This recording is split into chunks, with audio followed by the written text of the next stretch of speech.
All right, what is going on and how y'all doing today on a Friday, September 23rd? We are officially into fall. And if you're down here in the Atlanta area, you are definitely feeling it. A nice uh transition from yesterday where it was in the mid 90s. Got a nice um 80-degree thing going on where well actually 70-degree, like high 70s, and a little bit of a breeze going on out there. So nice start to a Friday, beautiful day outside, and what a beautiful time to talk NFL football, especially the Atlanta Falcons. This is your here, Uncle Steve here in Uncle Steve's Lounge on YouTube. Please don't forget, push the subscribe button. It costs absolutely nothing.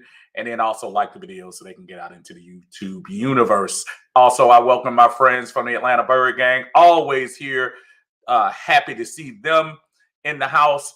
Here to talk about Sunday's game against the Seattle Seahawks. Now, coming into this season, I know everyone did their little picks on how they thought the team would do and projecting games out.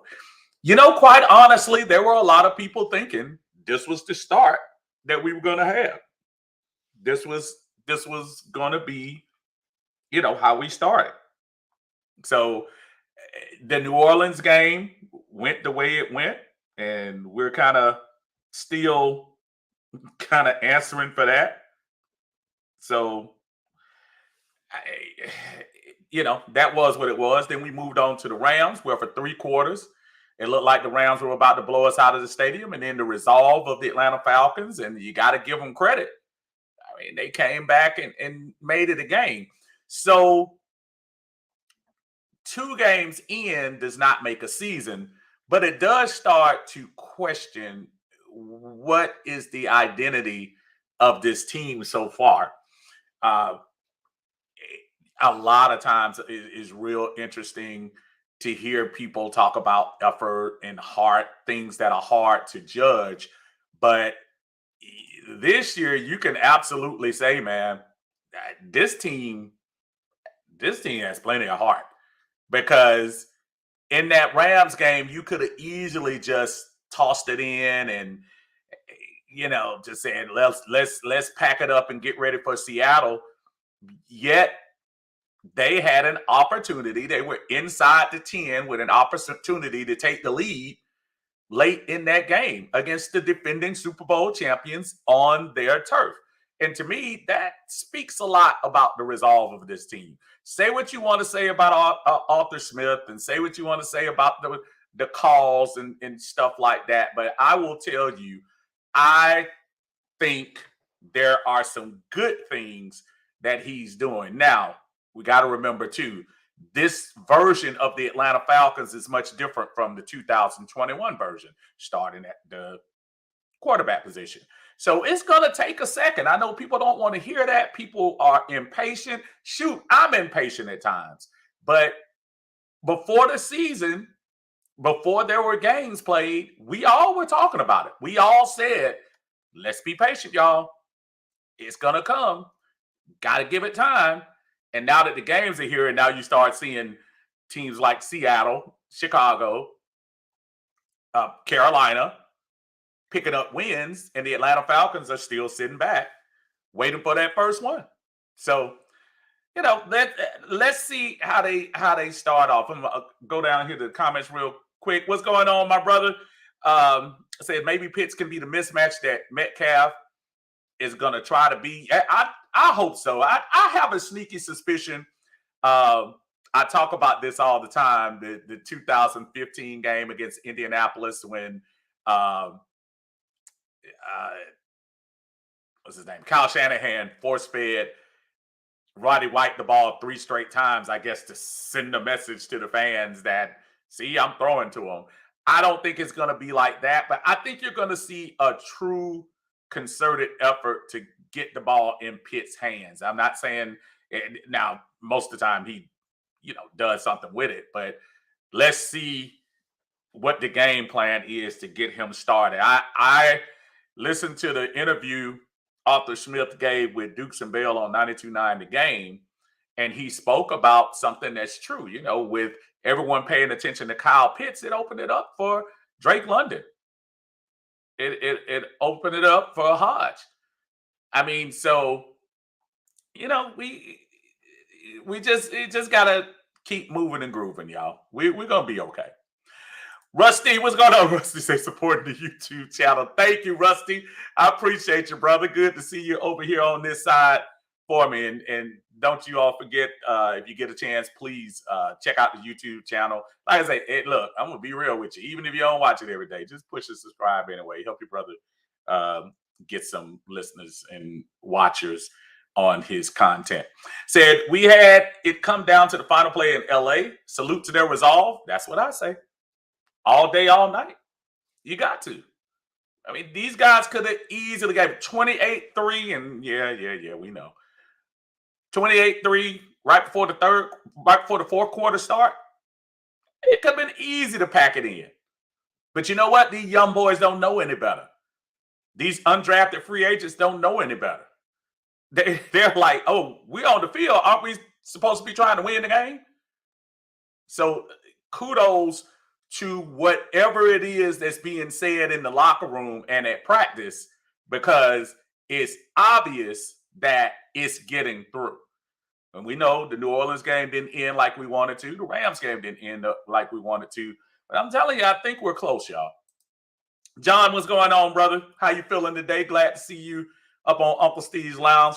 Ryan, my friend. Ryan, he said he likes the Falcons to win 28-14. Ryan, the historian, and his fellas got together yesterday in Atlanta Bird Gang and did their thing at 8 p.m. as they do every Thursday. Make sure you go check him and the gang out. They talk a lot about the intricate things inside, and I talk from a fan standpoint, so I let those guys handle all the expertise. I'll worry about the yelling and screaming and why fans mad. That's where I go, but I love it. Love the show. Said, let's keep injuring opponents' punters. Well, they were talking about that play the Rams did, and Coach McVay said it was an absolute blown assignment. So give Troy Anderson credit for getting there as fast as he did. I said, rarely do you see a person not only block the punt, but block the leg too.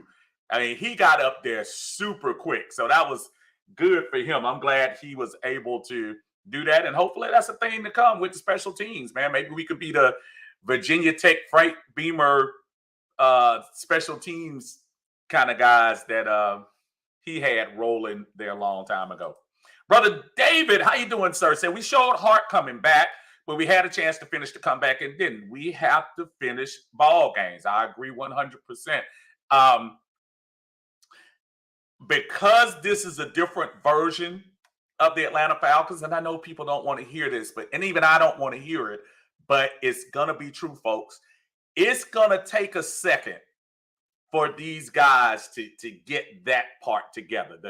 The completing a game 100%, completing it. We've got to do that. We've got to learn how to put all of that together. And I think the great thing about having young guys is they're probably more teachable. So I'm telling y'all, I like it. If I'm still sitting at my TV or in the stands with less than 1 minute left, yeah, I would love for them to be in victory formation. But no team had a chance. Neither game did the opposition have a chance to get in that position. So that tells me that we are 1 or 2 plays away from turning this thing around. And I'm serious. I'm more upset that teams like Chicago, Detroit, Carolina, Seattle have a win, because you're not going to tell me they didn't play any better than the Falcons did. But you are what you are. Win is a win. But I'm just here to tell you, I don't think any of those teams I mentioned are better than the Falcons. I think we're great. I think we're great for as far as the bottom level teams.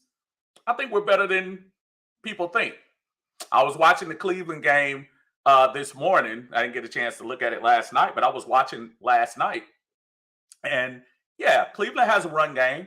But if we come with that same intensity that we have been doing with the run game of the last 2 games, and we make Brissett a passer, I'll take my chance.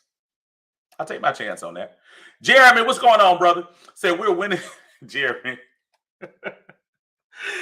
Y'all go check out Jeremy's video when he gives his suggestion on how we change the culture. If you're in the Atlanta Bird game, please go check it out. I'm not gonna mention it now because I'm drinking coffee and I'm not gonna throw it up. But Jeremy, you are a fool. So we're winning this game, by golly. Sorry for the offensive language. But when I feel this strongly about something, I say bad words like golly. Listen, I'm trying to tell you, I don't know about y'all, but I feel super good about this game. And I'll get into that in a couple of seconds when we all go through the games and I pick the games, and we're going to pick the Falcons game together. It said memories of Bobby Abel. Yeah, you talking about the special teams play. Ryan says, I've been saying this all off season. Special teams is crucial. You got to have it. You got to have it. Oh, man. What's going on, Ray? Ray, you back in you back in the States, brother? I know you got from over there. Hopefully you get a chance to join the chats a little bit more. I know you weren't able to do that in the late evenings, but glad to have you on board. David says Carolina doesn't have a win yet. Oh, they don't? I thought Carolina won. Oh, you know what? Carolina is like us. They've lost 2 close games. My apologies. Thank you for correcting me. I'm trying to give Baker Mayfield credit. And they're kind of like us. They should have won. I think their games have been very close as well. So thank you, David. Thank you for that. Nando's, what's going on? Says Falcons win 28-13. Special teams will be involved and the running game will turn up. Please get Pitts involved early and often. And I think that's been the battle cry this week. So I think even as I was listening to that interview I talked to earlier with Arthur Smith when he was on 92.9 The Game, he hears us. But I think he hears the fans. It is funny how he is over in the regular press with the media members, but when he sat down and he's a little bit more relaxed, it seems like, with the fellas. But I think he gets it. I think he gets it. So, we'll see. Ray says, yes, sir. I'm stateside now, officially retired, brother. That is congratulations, brother. We are so happy to hear that, man. And that is awesome. We salute our men and women serving. As a fellow soldier, I salute you, my friend. Glad to have you back. Now you can have your Sundays back to yourself and enjoy some of these Falcon games with us. Dad with a plan. What's going on, my friend? Says, let's go. Finally caught alive, man. Yeah, I try my best to come on Fridays at 1:00 with the Picks show. And then Sunday, it kind of depends. I because I'm trying not to step on a lot of other creators that sometimes we do collabs and sometimes we're solo.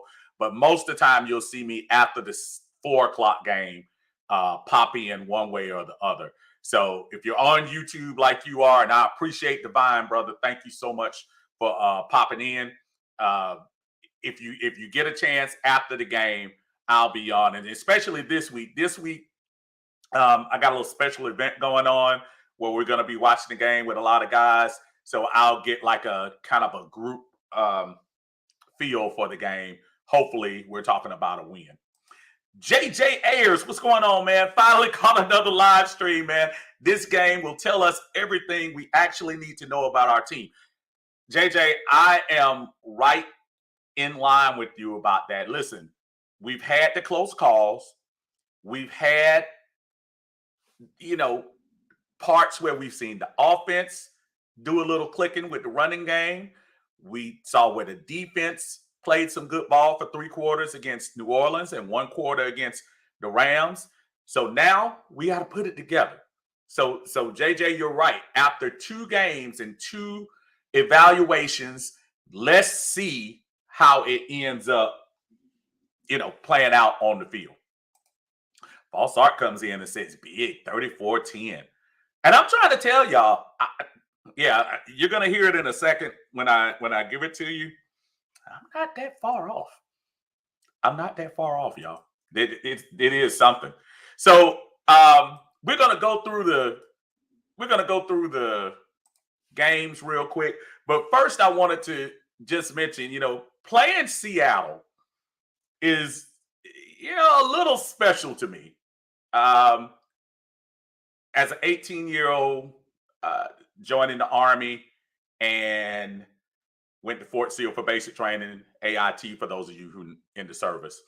And my first duty station was Fort Lewis, Washington, which is actually, I guess that's considered Lakewood, I'm assuming, right outside there. I know Tillicum was across the street for those of you who know that part of the area. I know my brother Kivia, I hope he's watching up there. But Seattle was my second home. If it's anywhere that I would say in the travels of my life, I'm born and raised here in Atlanta. For those of you who remember Southwest Hospital, used to be called Holy Family, over off of I think it's right down the street from Mays. What used to be Fairburn Road and how was it, Cascade? No.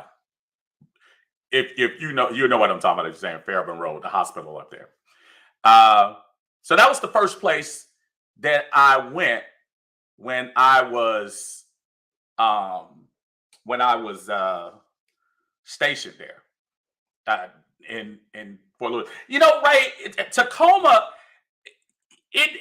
Technically, Tacoma was a little bit further up, though, right? Because was it Lakewood that was up a little bit? Because when you came off the base, it was actually Tillicum, if those of you who remember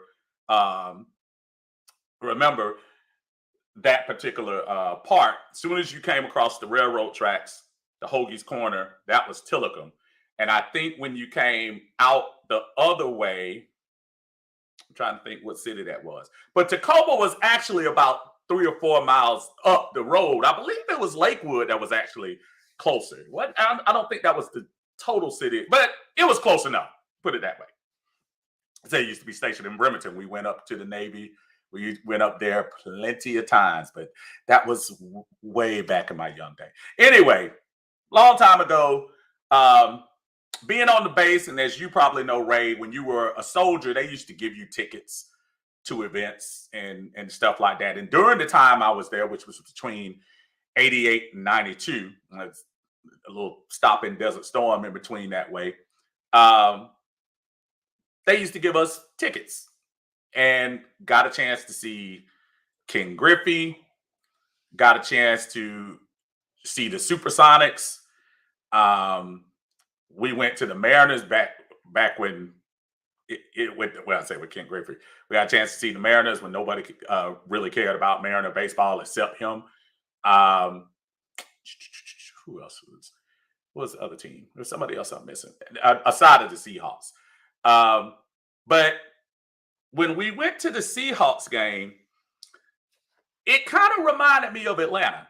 And for some reason, I don't know what Seattle is now. That's been 30 years since I've been to the city. Like I said, I left in 92, so it's exactly 30 years. I went from there to Baumholder, Germany. But I've always had an affinity for Seattle. So say what you want to say about it. As much as I'm bleed red and black, you know how people always say, do you have a second team? And I never had a second team, still don't have a second team for a city.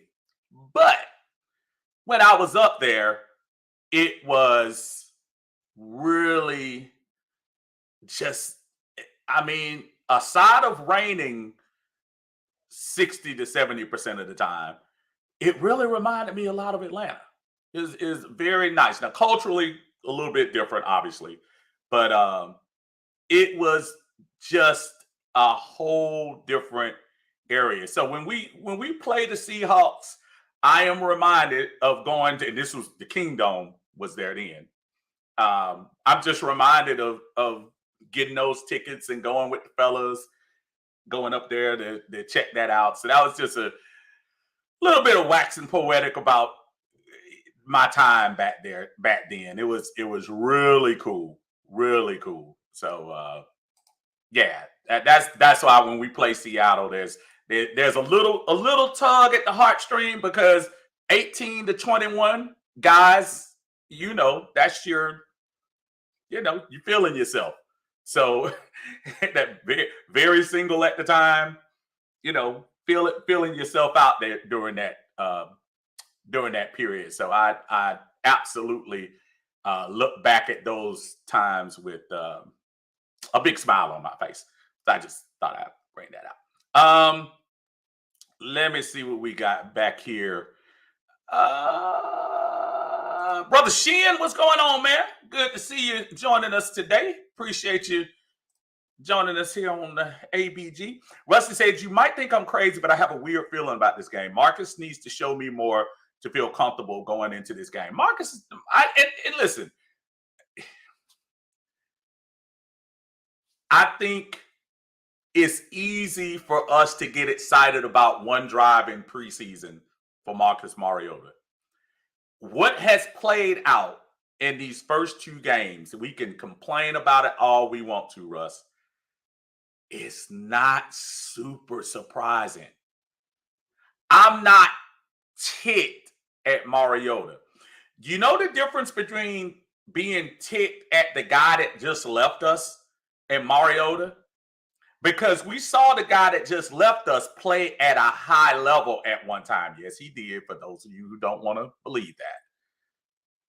So when he started going down quickly, I would say probably from 19 on down, 2018, a spectacular year, I think that's when the fan base kind of might have been tired of that.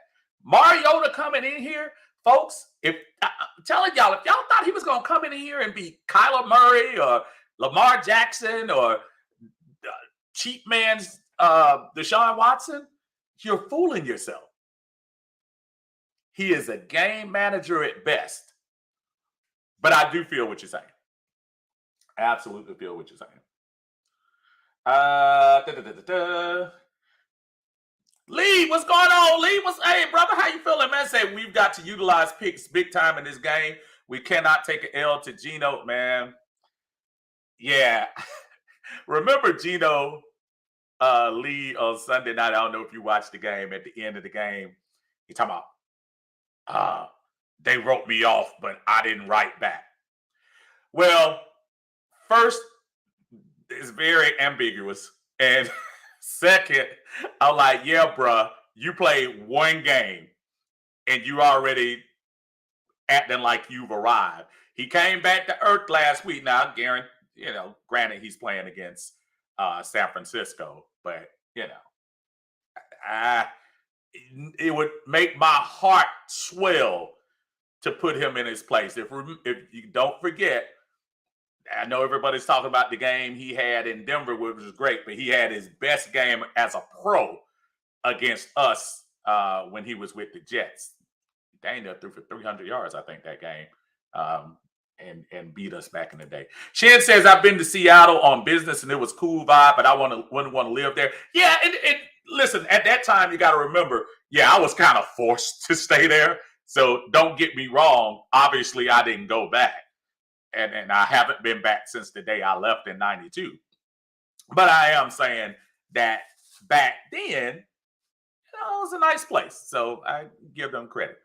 Dre, what's going on, man? Good to see you in the house. Rise up to you, brothers. Hopefully we bring some of that good energy. That's how I feel. I'm feeling good energy from everybody today. I like the positivity. Even 2 games in, and knowing how this thing has turned the last couple of days, the positive energy is so cool to hear everybody thinking like they are. Shen says Mariota is who we thought he was. Average arm with better than average legs. And don't miss out, everybody, that last part he said. Better than average legs. Yeah, we're not going to forgive him emotionally for the fumble. But let's not pretend like his legs haven't made a difference. When that brother fell on the ground and got back up and still completed the play, if that was, well, not gonna go there.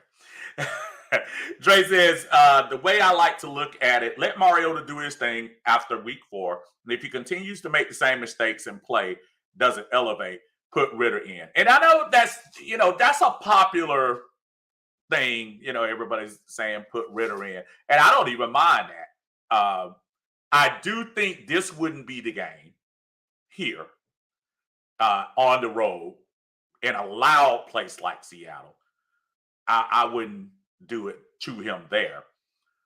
But depending on the level of Marcus's play Sunday, now if he plays a little like he did against New Orleans, and look, we don't come back if he doesn't make those throws to Hodges in London. We don't. Say what you want to say about him. He didn't give up. Had a bad first half and came back and almost beat the defending Super Bowl champions at their place. That's not lost upon me, y'all. That is not lost upon me that this team says we can beat everybody. And now that the season is started, some of these games I'm looking at that what I was saying, complete L's.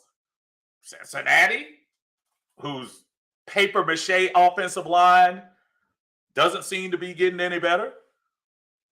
As much as I like Baltimore's defense haven't been that stout. They let Tua throw all over them. The same Tua we played last year. Granted, they didn't have Tyreek Hill. So from that standpoint, I'm starting to look at some of these games that everybody was kind of checking off as a loss. And I'm like, hold up. Wait a second. But it's got to start this week. Got to get that first W on there. False Start says they will try to go deep on us. I hope we don't make Geno look like a baller. I'm going to tell you, going to be a true test for AJ and Hayward. Because I think the Falcons, I think Dean Pease wants to dispel the myth that we can't rush the quarterback.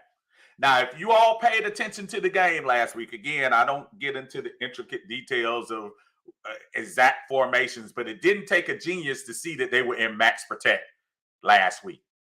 And you don't go into max protect against a team unless you thought they were a threat. The Rams saw the tape against the Saints. And even the Saints in the fourth quarter, if you look, they started bringing in 2 people in the backfield, give Jameis a little bit of time. And then that's when we put AJ on Terrell Allen, which I told everybody to slow down with that island stuff. Slow down.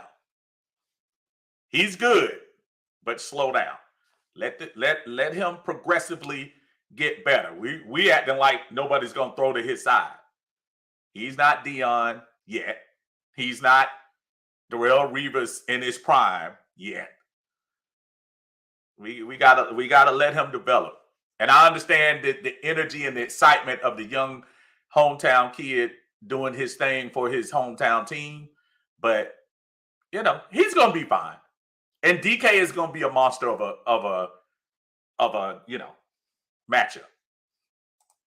Dre says the energy comes from everyone feeling we're gonna get our first win this Sunday. I believe that too.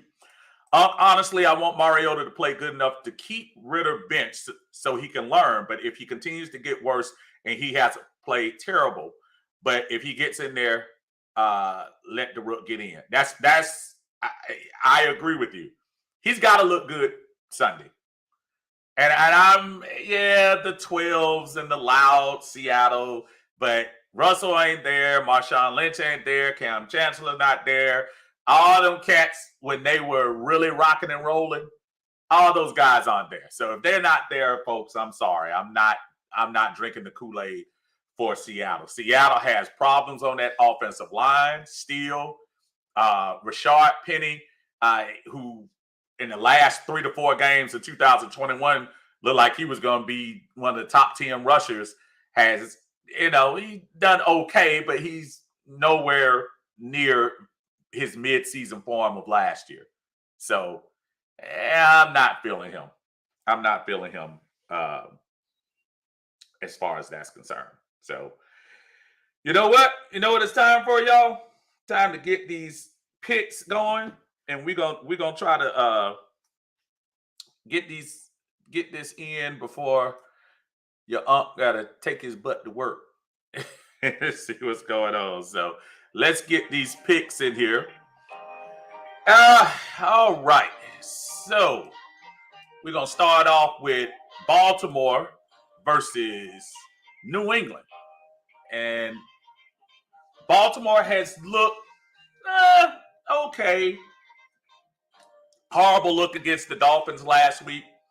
Their defense, again, not looking close to, of course, they're not in Ray Lewis kind of defensive mode, but I thought they would be a little bit better. New England, I'm sorry. I know they ran the ball up and down Pittsburgh. I just think Pittsburgh is in trouble. I don't think Pittsburgh is as good. And I thought Pittsburgh would be. That's another team. Everybody's like, Pittsburgh's going to come in here and go up. And now that TJ Watt is out too, there's going to be some problems. Look for the Ravens to take Bill Belichick. And 22-14 is what I'm going to call it. Kansas City going to play that guy's team. And if you've been around this group long enough, y'all know who I'm talking about. Our fellow Ring of Honor person who will be in the Ring of Honor one day in Mercedes-Benz Stadium looked awful last week. And I could laugh at it, but I can't laugh because we're 0-2. So they look bad. And really in a game like that, you don't get an opportunity to get your running game going. So I think that's something that we need to, get into as far as that's concerned. Yeah, I don't like Indy right now. They're going to be struggling, and I think Kansas City is offensively hitting on all cylinders. So I look at that to be a blowout, 38-17. Trace comes in and says, AJ will be fine. Pease has to let him play. AJ is a man corner and decent in zone. And like I said, I have a feeling he's going to let him do his thing, Dre. I think he is. So just be ready to play. That's all I say. I think he'll be fine, too. I'm not giving up on AJ whatsoever. But I just think there have been a couple of plays out there that I'm sure AJ will tell you himself, ooh, I got to tighten that up. Rusty says, we better win this game. I don't know if y'all seen Cleveland last night, but that's not going to be an easy game. Pittsburgh is not a good team. And look, we're in no position to call a team weak or call a team strong, but that was a struggle against a Pittsburgh team that really didn't look that good yesterday. If you really break it down, they did not look that good. So there's nothing about that I would, I don't know. I wouldn't worry about that. Carolina, they play our hated rivals, and Jameis Winston came back to earth last week with those interceptions. Wish he could have had that identity on week 1, but he didn't, and looked real bad against it. Really, I keep it real, a good Tampa Bay defense, but 10 points. He looked like that game. He looked like the first 3 quarters, Jameis, against Tampa Bay. And that if you're a New Orleans fan, you better be worried about that, because this is the reason why everybody asks, well, how come they don't give Jameis a long-term contract? That's why. Because he can't throw interceptions like he did. And that looked real bad. I look at the Panthers to take that game 23-20. Chicago Bears, they will take on Houston this week. Justin Fields, look, still work to be done, but it's showing flashes. I think that's going to be good enough for him to do what he needs to do against the Texans, though. So look for Chicago to win that game. I say it's close, 17-14, low-scoring game. Buffalo Bills, in my opinion, right now, they look like the best team in the NFL. I know we're only 2 games in, but their defense is hidden. The Josh Allen, Stephon Diggs connection, which killed me in fantasy this past week because somebody had Stephon and I was up 30 points in one of my teams. I was up 30 going into the Monday night game, and Stephon Diggs, of course, goes for 180, 3 touchdowns and all that stuff. So, but anyway, should be a shootout. Should see a lot of points. I just think Buffalo is just much better, even if they're playing the game in Miami right now. Minnesota Vikings against the Detroit Lions. I like the Lions resolve. They did a good job against the Commanders. Almost let them come back, but hung on to get the win. I think the Vikings are just a better team right now. I like the Vikings by a bunch against the Lions. Cincinnati, one of the teams that I think has come out the box kind of struggling a little bit. Joe Burrow trying to do his thing, but same problems. He's getting sacked a whole lot, and he's running for his life. They gotta fix that up. I mean, it was a magical run last year with the same problems, but you can't get your quarterback killed. And I think that's what Cincinnati is going to have to worry about. I think they have enough to get past the Jets. Jets who came back and won that game last week over the Cleveland Browns. And it was so weird. I saw the story that Chubb was saying it was his fault. He should have gone down. And granted, he's right. Knowing the situation, you could have stopped, and in essence, the game would have been over. But if you're going in and you're going up 2 touchdowns, then shame on the defense for not only letting them score a touchdown, letting them get the onside kick and all of that stuff. So, I don't know. Keep running, Nick. I like the Bengals against the Jets. Bucks against the Panthers. 2 of the oldest quarterbacks going at it. Tom Brady and Aaron Rodgers. Neither one of them have been looking like their vintage self. I think this is, I don't know, y'all. This could be the, turning of the clock for these guys. Not to say that they can't still get the job done, but the days of them being the elite guys, I think might be dropping a little bit, despite even Aaron Rodgers having the MVP season. He's hurting right now not having Devontae Adams on his team. And I think going into Tampa, that's going to be a tough deal. That defense for Tampa is keeping them in the games because the offense is still struggling. They don't have any receivers. Look for Tampa Bay to squeak one out 24-20. Arizona Cardinals, of course, that miraculous win last week against the Raiders. Raiders kind of feeling probably like we did on week 1. They let them come all the way back and get that win. I think that might jumpstart them, especially in Arizona. The Rams haven't looked good. I mean, you say what you want to say about playing.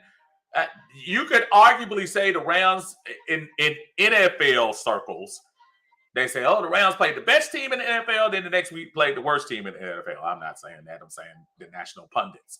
And they didn't exactly light the world on fire last week against the Falcons. You hung on by a string to win that game. I just think they're not playing that well. I look at Arizona to win that game. I don't even think that's a major upset. I think Arizona takes them out 27-24.